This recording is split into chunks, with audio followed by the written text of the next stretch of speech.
আসসালামু আলাইকুম। খেলার খবর।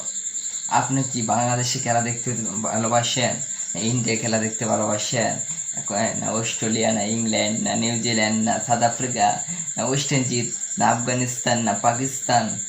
আসলে আমার তো কিন্তু অস্ট্রেলিয়া খেলাটি অনেক ভালো লাগে। কেন? বাংলাদেশে খেলা দেখেন, বাংলাদেশ ভালো দলের বলেই খেলা ভাগ্য না।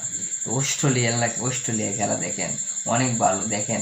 অস্ট্রেলিয়া বিশ্বকাপ, যে ওয়ানডে বিশ্বকাপটিতে গিয়েছে অস্ট্রেলিয়া, কিন্তু প্রথম খারাপ খেলেও পরে ম্যাচটি যে খেলেছে অনেক ভালো ম্যাচ খেলেছে। এবং ফাইনাল ম্যাচটা দেখে ইন্ডিয়া থেকে কীভাবে কারে নিল, ইন্ডিয়া দেশে গেলা, ইন্ডিয়া মাটিতে গেলা। ইন্ডিয়া কিন্তু মাঠে ফাইনাল ম্যাচটা আটকাতে পারেনি।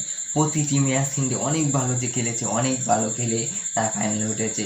তো ফাইনালের দিন এত বাজে খেলেছে যা বলার মতো নেই দর্শক, তাই না? অস্ট্রেলিয়া মানে তারা এক ফাইনালে দেখেন কীভাবে তারা ওই ইন্ডিয়াকে হারায়া কাপে নিয়ে গেল। এখন দেখেন কে শক্তিশালী, অস্ট্রেলিয়া না বাংলাদেশ আর অস্ট্রেলিয়া। দেখেন রাত দিন তফাৎ হয়ে যাচ্ছে, রাত দিন। বাংলাদেশের একজন থাকলে আরেকজন থাকে না, একজন থাকলে আরেকজন বেজা হয় এবং ঝগড়া হয়। প্রতি একজন ব্যাটিং থাকলে আরেকজন ব্যাটিং দেখতে পারে না, একজন বোলিং থাকলে আরেকজন বোলিং দেখতে পারে না। বেজাল আর বেজাল। আজকের মতন বিদায় নিচ্ছি, সবাই ভালো থাকেন।